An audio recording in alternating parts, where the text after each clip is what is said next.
औज़ुबिल्लाहिमिनश्शैतानिर्रजीम बिस्मिल्लाहिर्रहमानिर्रहीम अस्सलाम वालेकुम। नन ज़मूंग टॉपिक थे 1973 कॉन्स्टिट्यूशन ऑफ पाकिस्तान। नन वमूंगा 1973 कॉन्स्टिट्यूशन ऑफ पाकिस्तान डिस्कस को। नो په 1973 कॉन्स्टिट्यूशन ऑफ पाकिस्तान के द ټولو ناول ومونږه بیکګراوند وایو، دا غینه بعد به کانسټیټیوشن میکینګ وایو، بیا دا غینه بعد په تړ نمبر اپریشنل اینڈ سسپینډډ پیریډز اف د کانسټیټیوشن ټیک شو چې په کم وخت نه کم وخت پورې اپریشنل وو او کم وخت نه کم وخت پورې دا سسپند شوی دی. څلورم نمبر به مونږ راځو سیلینټ فیچرز اف د کانسټیټیوشن. نو فرست نمبر زموږ سره دی بیکګراوند 1973 constitution background. Yahya imposed martial law on March 25, 1969. په مارچ 25 1969 کې یحیی خان ولګېدو چیف اف آرمی سټاف، هغه مارشل لا ولګوله. د هغې نه بعد هغه 1962 کم کانسټیټیوشن چې و هغه یحیی خان ابروګیټ کو. بیا په تړ نمبر افټر جنرل الیکشنز یحیی هینډډ اوور پاورز ټو زیب ذوالفقار علی بھٹو on December 20, 1971. بیا د جنرال الیکشن نه بعد کوم چې په 1971 کې شیو، نو د هغې نه بعد په 20 دسمبر 1971 کې یحیی پاور چې دی هغه هینډډ اوور کړل چاته؟ زیب ته، ذوالفقار علی بھٹو ته، او هغه چې کوم دی زیب بیکیم فرست سویلین چیف مارشل لا ایڈمنسټریټر او ذوالفقار علی بھٹو فرست سویلین چیف مارشل لا ایڈمنسټریټر شو.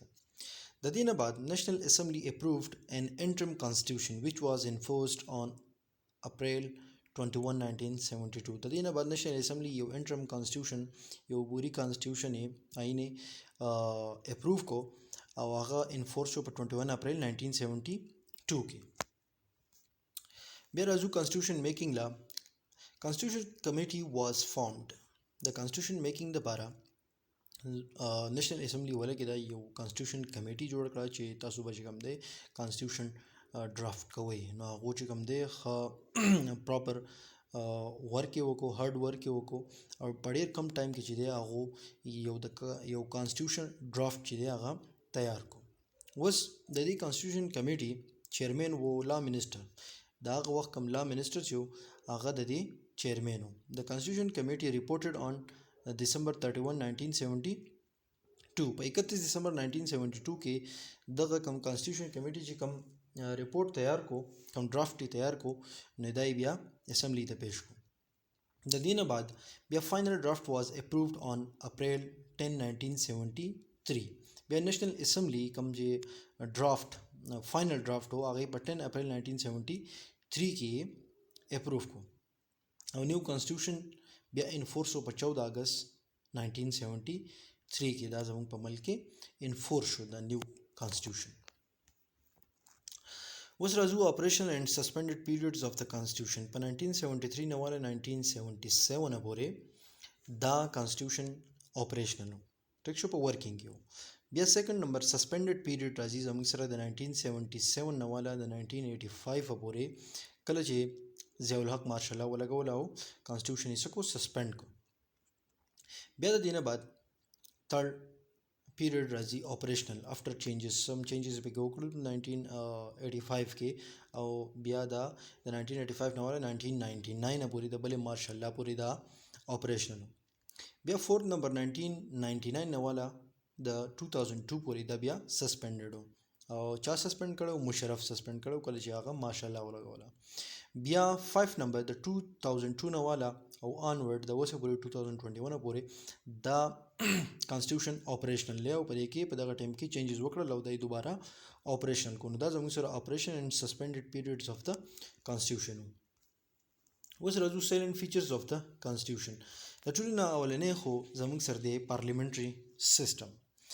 نو 1973 کانسټیټیوشن دا زموږ سره یو پارلیمنټري کانسټیټیوشن دی چې په دې کې زموږ سره پاورفل پرایم منسټر دی او د هیډ دی د ګورنمنت، او په دې کې ویک زموږ سره پریزیډنټ دی او د هیډ اف د سټیټ دی. زموږ سره پریزیډنټ چې دی هغه به آن د ایډوایس اف پرایم منسټر کار کوي، ټیک شو، او د هغه چې څومره هم آرډرز دي نو دا به د پریزیډنټ چې څومره هم آرډرز دي دا به کاونټر ساین کیږي په پرایم منسٹر باندې ټیک شو پرایم منسٹر به دا سکه اپروف کوي او پرایم منسٹر چې دی به الکټ کیږي څوک نېشنل اسمبلی به دی الکټ کوي او په میجارټي اف ووټ باندې به دی پرایم منسٹر کیږي او د دې لپاره پکار دي ټوټل 172 ووټس پکار دي اپسولوټ میجارټي پکار ده ها بیا زموږ سره سیکنډ نمبر دی ریټن کانسټیټیوشن نو په ریټن کانسټیټیوشن کې زموږ سره دا یو ریټن ډاکومنټ دی څنګه چې زموږ سره 1956 کانسټیټیوشن او 1962 کانسټیټیوشن هغه یو ریټن ډاکومنټ دی دا شانتي زموږ سره 1973 کانسټیټیوشن دا زموږ سره یو ریټن ډاکومنټ دی او په ریټن فارم کې زموږ سره دی او په دې کې ټوټل 10 پارټس دي او 280 آرټیکلز دي زموږ سره نو دا زموږ سره ریټن کانسټیټیوشن دی بل زموږ سره دی فیډرل سیستم دا یو فیډرل فارم اف کانسټیټیوشن دی چې په دې کې زموږ سره یو سنټرل ګورنمنت دی او 4 پروینشل ګورنمنټس دي ټیک شو او په دې کې زموږ سره دوه لیست دي په دې کانسټیټیوشن کې وو یو فیډرل لیست او یو کانکرنٹ لیست او بل چې کوم دی ریزیډیوري پاورز چې کوم هغه د پروینسز سره نو دغه زموږ سره لیست جوړ کله چې 18 امندمنت وشو نو په هغه کې کوم دا کانکرنٹ لیست چې دی دا ختم کو او صرف زموږ سره ون لیست پاتې شو چې هغه ته مونږه سنټرل لیست وایي او ته مونږ فیډرل لیست وایي او د دې نه علاوه زموږ سره ټوټل کم پاورز چې دي نو هغه د چا سره دي هغه د پروینسز سره دي نو دا زموږ سره فیډرل سیستم بل زموږ سره دی بایکیمرل لیجسلیچر نو بایکیمرل لیجسلیچر په دې کې زموږ سره 2 هاوسز دي ټیک شو یو ته مونږه اپر هاوس وایو او سېنټ او بل د نېشنل اسمبلی سېنټ ته مونږ اپر هاوس وایو او نېشنل اسمبلی ته مونږه لوور هاوس وایو د دې کم ټوټل ممبرز یو انیشلی د سېنټ د دې 63 ممبرز او لیټر دی بیا سیوا شو 87 ته او بیا داغې نه بعد 100 ته بیا داغې نه بعد 104 ته خو اوس چې کم دی دا کم فاټا چې مرجر وشو د کې پی کې سره نو دا سیټونه زموږ سره راکوز شوي دي 96 ته او د سېنټ الیکشن چې دی دا به انډایرکټلی کیږي او دا یو پرمننٹ هاوس دی او د دې کوم هاف ممبرز چې دي نو دا به 3 کاله بعد هغه به ریټایر کیږي او نور کوم هاف چې دی هغه به دوباره الیکټ کیږي او د دوی الیکشن چې کوم دی انډایرکټلی کیږي مطلب کوم پروینشل ګورنمنټس دي نو هغه به 23 کسان چې کوم دي هغه به الیکټ کوي پروینشل اسمبلیز او هغه بیا کم چا چې میجارټي ووټس واغتل نو هغه به سېنیټران کیږي نو دا زموږ سره انډایرکټلی الیکشن د دوی کیږي او د نېشنل اسمبلی زموږ سره ډایرکټ الیکشن کیږي ټیک شو پاپولیشن بیس باندې کیږي دا یو پاورفل لیجسلیټیو باډي ده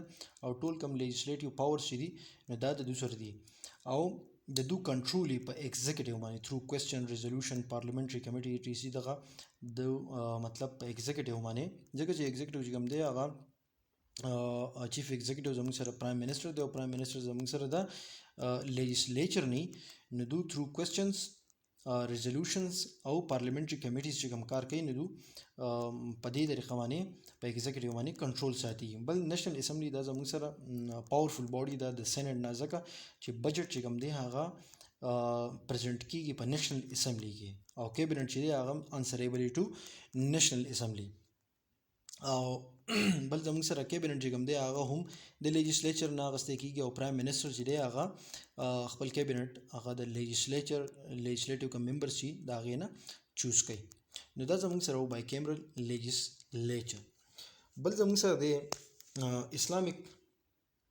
سیستم 1973 کانسټیټیوشن کې دا خبره ده چې زموږ د عمل چې د پدې کې یو اسلامیک سیستمي او اسلامیک پروویژنز چې دي هغه پکې اډ کړو چې ټایټل اف د سټیټ چې دی هغه به اسلامیک ریپبلیک اف پاکستان ابجیکټیو ریزولوشن چې دی د پریمبل کو د 1973 کانسټیټیوشن او بل چې کوم دی سټیټ ریلیجن چې دی هغه به صحیح هغه به اسلامي ډیفینیشن اف مسلم پکې اډ کو خو دا افټر امندمنت اډ شوی دی او پرنسپل اف پالیسی چې کوم دی هغه هغه کې اسلامیک کلاسز چې دی هغه ورواچول او بل د کونسل فار اسلامیک ایډیالوژي دا اسټابلیش کړه انډر د کانسټیټیوشن شریعت کوډ چې کوم دی هغه اډ کړل په دې کې په 1971 کې 81 کې سوري ضیاء الحق دا زموږ سره دی اسلامیک سیستم بل زموږ سره دی ریجټ سیستم دا یو ریجټ کانسټیټیوشن دی ټیک شو. ریجټ کانسټیټیوشن مطلب دا چې دا یو ګورنمنت په خپل ویل باندې نشي چینج کولی ټیک شو. خو د دې طریقه چې کوم دا هغه د امندمنت دا ډیره زیاته ګرانه ده. څنګه ګرانه ده؟ ځکه چې په بوت هاوسز کې مطلب په سینټ او په نیشنل اسمبلی کې به دې ته 2/3 میجورټي پکاري ټیک شو. که څوک امندمنت کول غواړي نو په لوور هاوس کې په نیشنل اسمبلی کې به هم 2/3 میجورټي پکاري او په اپر هاوس کې چې دی هغه کې به هم 2/3 میجورټي پکاري او 2/3 میجورټي چې دی هغه تقریبا 342 ټوټل سیټونه دي نو 228 چې دی دا 2/3 میجورټي راځي. او اوس که موږ پریزنټلی ګورنمنت وګورو د عمران خان نو د هغه سره ټوټل ووټونه چې کوم دی ووټ اف کانفیډنس کې چې کوم اوس دا ورته میلاو شو نو 178 دي ټیک شو. د سره ټوټل سیټونه چې دی 178 په 172 باندې د ګورنمنت جوړولای شي ټیک شو. خو د چې کوم د آرډنري بل خو پاس کولای شي ټیک شو ځکه چې هغه له ابسولوټ میجورټي پکاري 172 ووټس هغه له پکاري. خو کله امندمنت کول غواړي نو د سره ټوټل سیټونه 178 دي او د له پکار 228 دي نو د به د ځن سره اپوزیشن چې کوم دی هغه هم په اعتماد کې علي نو تقریبا 178 نو 22 او 28 نو دا زموږ سره رالو 50 کسان چې کوم دی د اپوزیشن چې هغه په دې باندې راځي نو بیا چې کوم دی د عمران خان امندمنت کولی شي په کانسټیټیوشن اسی چې کوم دی دغه چې کوم دی دا امندمنت دا چې دی دا ناممکنه خبره ده. او بل دغه شانتي په سېنات کې به هم د لږ کوم دی 2/3 میجورټي پکاري نو دا زموږ سره یو ریجټ فارم اف کانسټیټیوشن دی. بل زموږ سره دی انډیپندنت جوډیشري. انډیپندنت جوډیشري چې دا به انډیپندنت ټیک شو. بل دا سپریم کورټ اف پاکستان چې کوم دی دا به هایست کورټ د کنټري او یو های کورټ چې دی هغه به اسټابلیش کیږي په هر یو پروینس کې او یو های کورټ چې دی هغه په آزاد کشمیر کې او کوم لوور چین اف لوور کورټس کوم چې ډیسټریکټ کورټس دی وغیرہ نو دا به انډر کار کوي د چا د های کورټس وکار کوي. نو دلته کې زموږ سره انډیپندنت جوډیشري ده. بل زموږ سره د فنډامنټل رائټس. نو فنډامنټل رائټس چې دی هغه په دې کانسټیټیوشن کې سکیور کړي او دا به امپلیمنٹ کیږي تھرو هایست کورټس. ها په فنډامنټل رائټس کې سدي رائټ اف پراپرټي رائټ اف اسوسییشن رائټ ټو ووټ رائټ ټو پروټیکټ دغه زموږ سره ټول رائټ ټو لایف دا زموږ سره ټوټل فنډامنټل رائټس کې راځي ټیک شو. بل زموږ سره په دې کې به ډایرکټ الیکشن کیږي ټیک شو. څومره هم زموږ سره ممبرز دي د نیشنل اسمبلی نو د هغې الیکشن چې دی هغه به په ډایرکټ طریقه باندې کیږي ځکه چې هغه پاپولیشن بیس باندې یو خلک چې کوم دی هغه به ډایرکټ ووټ ورکوي. بل دا چې د فرانچایز اډلټ فرانچایز به مطلب اول چې کوم دی 21 او په دې کانسټیټیوشن کې دی هغه 18 کو مطلب څوک د 18 کالو دی نو هغه چې کوم دی ووټ ورکولی شي. نو هر یو سټیزن چې دی هغه به ډایرکټلی ووټ ورکوي خپل ممبرز لا کوم چې نیشنل اسمبلی ممبرز دي او کوم چې زموږ سره د پروینشل اسمبلی څومره ممبرز دي نو د هغو به ډایرکټ الیکشن کیږي. خلک به ډایرکټ ووټ ورکوي هغو له خپل نمایندګان چې دي هغه به الیکټ کوي. نو زموږ سره ډایرکټ الیکشن به کیږي. نو دا زموږ سره 1973 کانسټیټیوشن بیک ګراوند سسپینډډ ان اپریشن پیریډز بل کانسټیټیوشن میکینګ او بل چې کوم دی زموږ سره سایلنٹ فیچرز اف د کانسټیټیوشن دا موږ ډسکس کړو. اوس که تاسو په دې کې څه نمونه کوېسچن اف یو هیو اني کوېسچن یو کین تاسو کولی شئ بالکل په کمنټ سیکشن کې کولی شئ تاسو کوېسچن. تھینک یو سو مچ. انشاءالله نیکسٹ ویډیو کې ملاویږو. السلام علیکم.